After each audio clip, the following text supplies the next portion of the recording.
Hello everyone, my name is Rajiv. I'm an associate professor at College of Liberal Arts, Shanghai University, Shanghai, China. Today I'm going to talk about India-China relation, past, present and future. Before I begin, let me go back into a little bit history about India-China, what I call it civilizational connection. We all know that both India and China are neighbors and oldest civilization in the world, and both have fascinated each other culturally, even civilizationally over the past 2 millennia. Across these centuries, two great civilizations have continuously communicated with each other, and until recent times had been seen a very peaceful coexistence for over 2000 years, except in 1962, and then we have seen some border transgression in recent years. Now, what fascinated China? We have to think over, and that comes very naturally, that we have to see that what is that fascinate the Chinese most. And when come to India, in recent days, the Indian IT is one of the big buzzword in China. When we talk about IT, all Chinese have a very soft, and they are kind of like they appreciate the Indian rise in IT sector.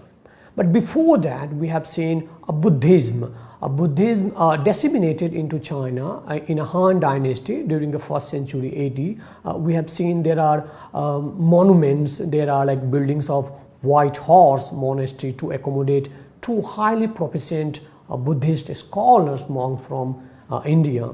We have also seen, and we have also know, the history tells us that many Chinese scholars in search of wisdom and deeply motivated by the quest of knowledge undertook some of the most arduous continental journey to the India. And that journey, and we all know about the monk Xuanzang traveling from China to India during the and then visiting India, like Patliputra, Lumbini and all this. And then this journey of Xuanzang has been kind of converted into a fictional story that is one of the classic in China, known as A Journey to the West. And similarly, even the Indian scholars and teachers traveled to China, taught there, were revered, feted, and established themselves as a knowledge lighthouse. This movement of Indian scholar monks to China lasted for centuries. We have some of like a scholar like Kumarajiva, famous Indian monk, made valuable contribution to Buddhism in China. Now, on the Chinese side, we have known Faxian from 342 to 424, Xuanzang, that is known as Xuanzang, I Ching, are all well-known scholar monks who visited India. And then we have one of the greatest learning institute in India, known as Nalanda University during the 5th century to 1197. Founded by King Sakraditya. It was one of the knowledge center that attracted many travelers, particularly from the East Asia, who came here, studied there. Even the Xuanzang studied there and then also taught here. This civilizational exchange and interface thus began and was enhanced by centuries of interaction. In fact, India and China formed a formidable civilizational and cultural coalition long before the rise of West. We have not only these scholars and monks who have traveled, but if you go into the ancient India, then our celebrated epics like Ramayana and Mahabharata contains numerous references to China. The Mahabharata, in fact, refers to China several times and mentions, for example, that the Chinese brought gifts for Pandavas to have this Rajasui Yagya. Even the famous Arthashastra, Kautilya Arthashastra and Manu Smriti also mention about the China. Now, one of the scholar, we call it name as Tan Yun San, he was fascinated by India. He came to India and then he was very instrumental in India developing the Chinese study, and his son Tan Chung in his book In the Footsteps of Xuan Zang, Tan Yun San and India, he very beautifully says that the two great peoples wedded to civilized living in the way of peace naturally find in the exchange of culture and truest expression of their time their being. Not for them the covetous eyes of neither rapacious plunder nor territorial territorial aggression we have seen. And so that was the India-China relation in the ancient times. That was the cultural and the religious connection. We have also seen there was a trade relation between India and China well established even in the 2nd century, and that is mentioned by one of the Chinese historian named Sima Qian in his book Record of a Historian, Foreigners in Southwest, in a book. That the trade and economic and cultural exchanges between the two civilizations have been traced back at least to the Qin dynasty of China during our contemporary of Maurya dynasty and then Han dynasty in China. During this period, we have seen that the Silk Road was an important path for cultural, commercial and technological exchange between the traders, the merchants and urban dwellers from ancient China and India for almost 3,000 years. China traded silk, tea, porcelain, and India traded spices, ivory, textiles, and precious stones. We have seen there is a kind of we have a living example right now that if we go to the Dunhuang, then we can see a kind of replica of Ajanta and Ellora in China in the Dunhuang, where the many civilizations interacted with each other, and that was kind of that interaction gave to a new knowledge that we can see in China, we can see because the civilization thrives on the knowledge sharing. If we stop that interaction, then the civilization don't learn from each other. So, and then we have seen that this trade relation continued during the Tang dynasty from 618 to 907, then Song dynasty 960 to 1279, and Yuan dynasty 1279 to 1368. This interaction led many scholars to write volumes of articles and books on the exchanges between India and China and how it influenced the Chinese because they were the one who were coming to India in search of knowledge. And one of the legendary historian of Asian civilizations, René Grosset, he says that even the name China is from Sanskrit word. That might kind of like be amazed or kind of wonderful to knowing that even the China name is given by India to the China, because if you see that there was a state in China called Qin dynasty, but legendary historian René says that it was not named after the Qin state, but it was the place in what is today known as Shanxi in during that Chanshi. So you have to say that even if you say that Qin, like in Chinese, it's written as Qin, that is the Qin dynasty. But when we write in Sanskrit, then we pronounce as a Ch, that is become Qin. So that Qin became Qin, and Qin to became China when it's kind of like went back, travel back to Europe, and then finally Europe to China, because we have this we put extra A in the name, like Buddha became Buddha, Yog became Yoga. So that's, we can say that. Even other scholars believe that the Greek word for China, Cynthia, is also derived from the Sanskrit word Chinastan. Now, what we have to see is that this interaction continued and we have seen we have long history of interaction between India and China. Like Huanshan, in Chinese Xuanchang, we have also individuals like Rahul Sankirtyan who traveled to the Tibet in the search of lost Buddhist knowledge, and that there was a kind of like break between in this continuous exchanges between India and China when the two countries became independent, or China called themselves as established in 1949. So there was again a renewed a kind of interest to revive this interaction and exchanges between India and China, but the border came to halt or kind of hinder the progress. But nevertheless, when India and China got independent and established respectively, then we have seen that during the initial years, we call it India-China Bhai Bhai era or Hindi-Chini Bhai Bhai era. But that has also a dark clouds over the Tibet. But when the Chinese marched to the Tibet in 1950s, and then there was a kind of like not so good relationship between India and China. To continue this cordial relationship, both leaders from India and China, they signed an agreement known as Panchshil.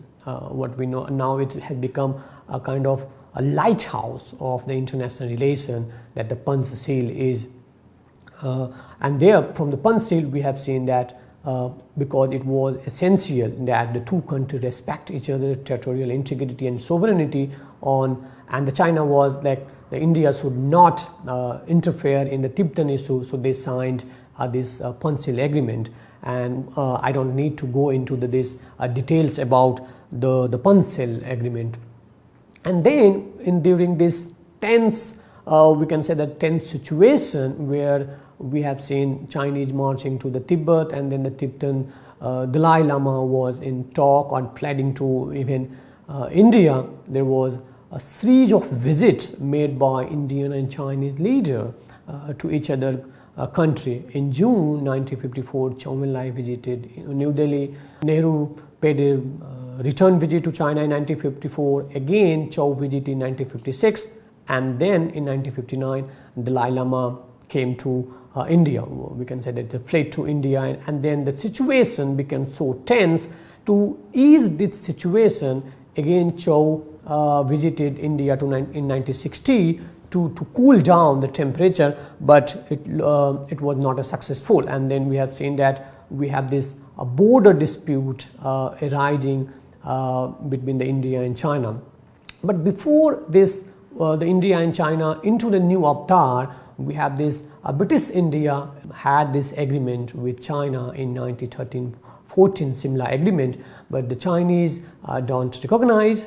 They said Tibet doesn't have right to enter into any agreement, so they outrightly reject this agreement. And then you have this border between India and China and the McMahon line. So thereby this Chinese never recognize, formally recognize the McMahon line, and so there is a kind of a border dispute between India and China. And then we have this Aksai Chin, which is controlled by Chinese, and then we have this Arunachal Pradesh disputed. Chinese disputes this territory as known as what they call it Southern Tibet. Now, before I go into detail of this border dispute, we have to see that these border disputes are not in one sector. So for sake of studying, analyzing this border dispute, we have these three sectors. The one is eastern sector, Arunachal Pradesh. We have this middle sector in Himachal Pradesh and Uttarakhand, and then we have this western sector in Jammu and Kashmir and Ladakh. In the eastern sector, Chinese claims 90,000 square kilometer of territory, including our state of Arunachal Pradesh, what they call it Southern Tibet. In the central sector, our boundary disputes is along Himachal Pradesh and Uttarakhand of India, and then we have seen western sector, Aksai Chin, controlled by 500 square kilometer. And now we have seen this the current Ladakh standoff or stalemate is going on in this sector, in Ladakh sector. But there was an attempt to resolve this border disputes, and that was started with Nehru and Zhou Enlai. Even the Zhou Enlai said to offer the package deal. Package deal means that was on the table that China will accept the McMahon line in eastern sector while India should accept Chinese claim in western sector. Eventually, Chinese dropped this idea, so now there is no package deal, and Chinese kind of refused to say that there is a package deal. Now they are saying that there should be a kind of like sector by sector deal in eastern sector, and then we have in the western sector. So that's the package deal is no longer on the table. And during this period, we have seen in the border war that started on October 20, 1962, and then we have seen the all relationship came to the halt. We cut off our diplomatic relation with China, and then during this period, that was the period also we have to keep in mind, that was the period of Cold War. So in 1964, China tested nuclear. And so we have this, we also try to have this nuclear test in 1974. India signed a friendship treaty with Soviet Union in 1971, and we have seen that, and then there was also Chinese relationship with Soviet Union was not going so smoothly. So there was a kind of like a Cold War mentality going on. So the border war was there, a kind of like border talk went to the back burner, and we have seen some minor clashes in like Cholai incident in 1967, Sumdorong Chu is clash in mid 1987, then we have seen in Doklam in 2017, and then we have Ladakh in 2020. Now, so I don't want to go into after 1962 to 1988. That was a period where what I call it personally is a in terms of people to people contact is lost generation, because there was no exchange between these two countries in terms of like people to people contact or like economic trade, maybe a little bit a kind of a very minor exchanges between the two countries, but it all started to again gain momentum when Prime Minister Rajiv Gandhi visited China in December 19 to 23 in 1988, and from there a kind of we have seen a momentum in relationship that we wanted to again revive this relationship, and then we have signed various instruments or agreement between India and China to ensure peace and tranquility along the line of actual control in India-China border. We have signed in 1993, then we signed another agreement in 1996, that is confidence building measures in military field along the line of control. Then we signed agreement on border defense cooperation in 2013.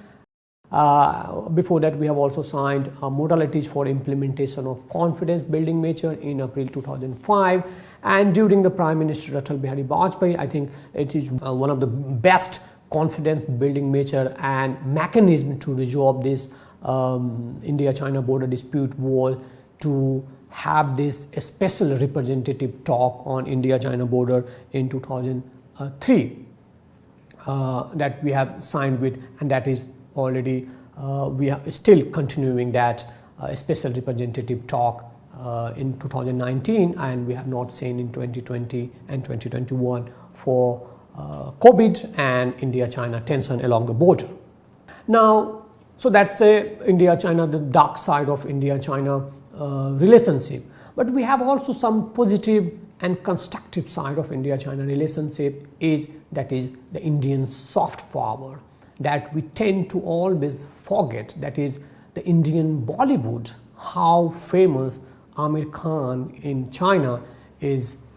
We have to like see, or we have to examine that how the Amir Khan is famous in China, and but we have failed to translate this our gain in soft power into a kind of maneuvering and talking with the Chinese to gain certain positive vibes in a relationship. We have simply failed to translate this whole soft power or even civilizational connection between India and China, that is of Buddhism or for yoga. We are not yet able to transform or translate these soft power into a meaningful means to our maneuvering capability. So we need to have this soft power translating into in our gain, but we have failed because there are, like, if you see that how China is investing in soft power, if we see that the Chinese have opened the Confucius Institute around the world, of course that is under continuous attack or charge that Confucius Institute is a kind of a center for espionage.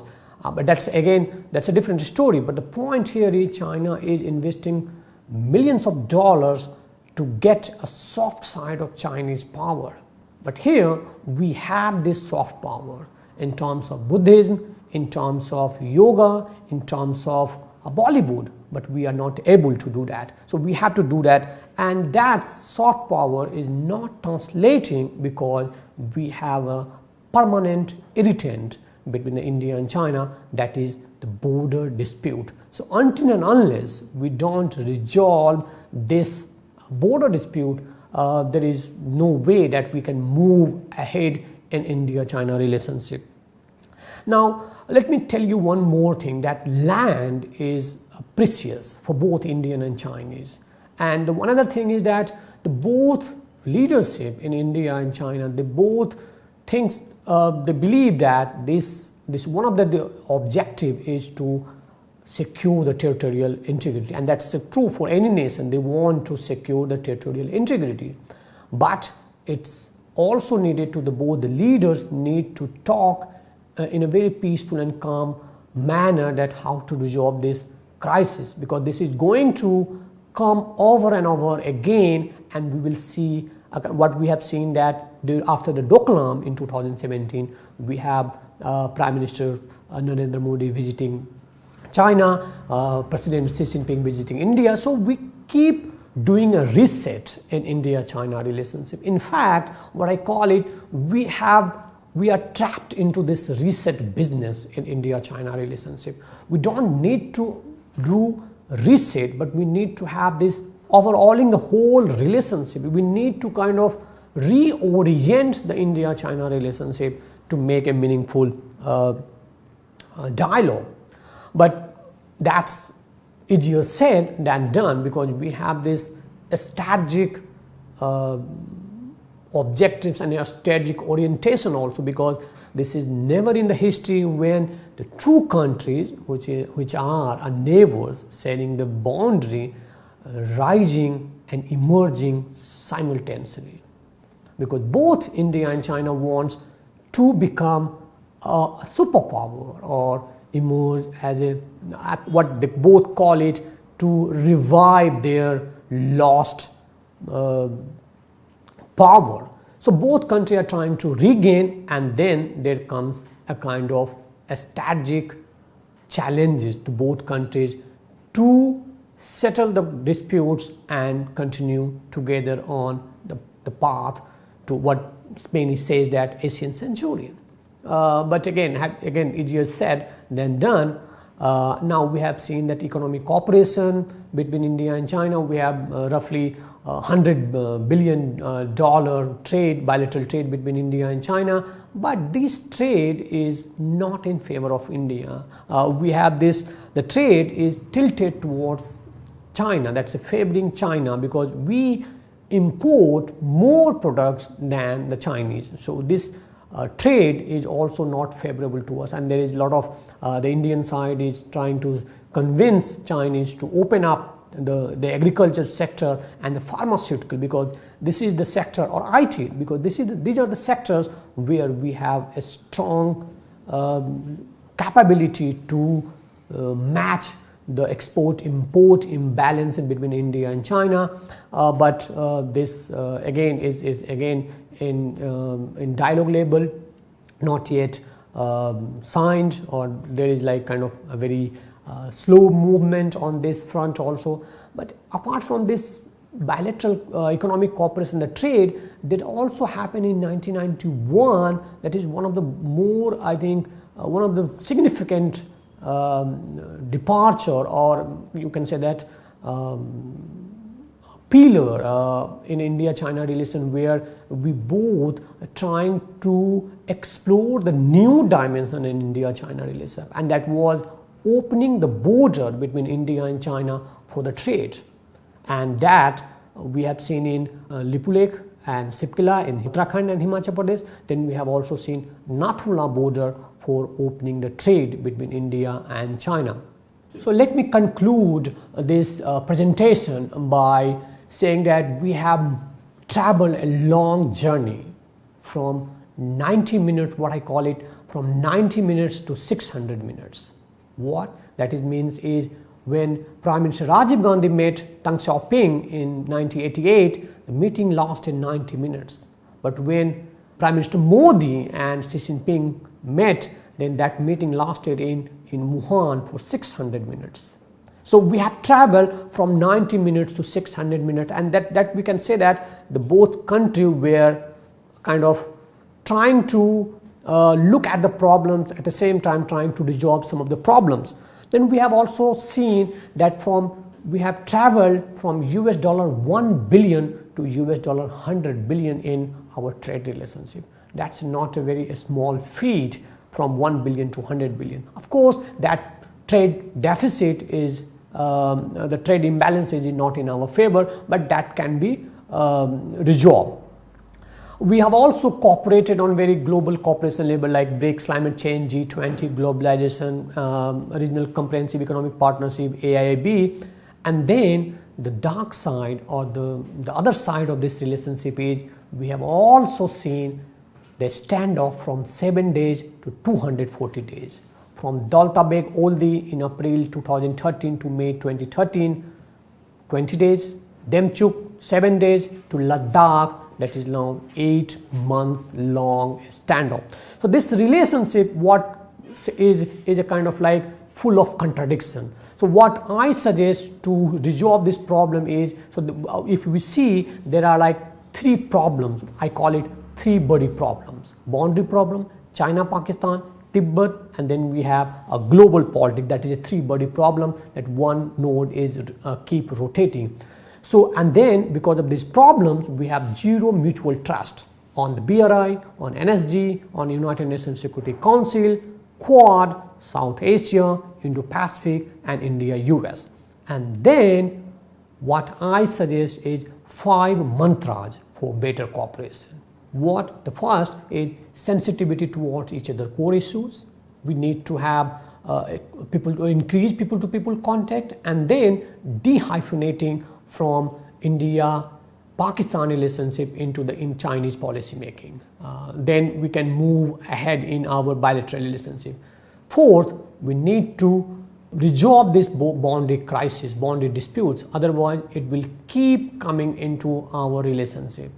Fifth is we need to explore and continue our international cooperation on various platforms. I don't need to go into all the details because of the lack of time, and thank you for your attention.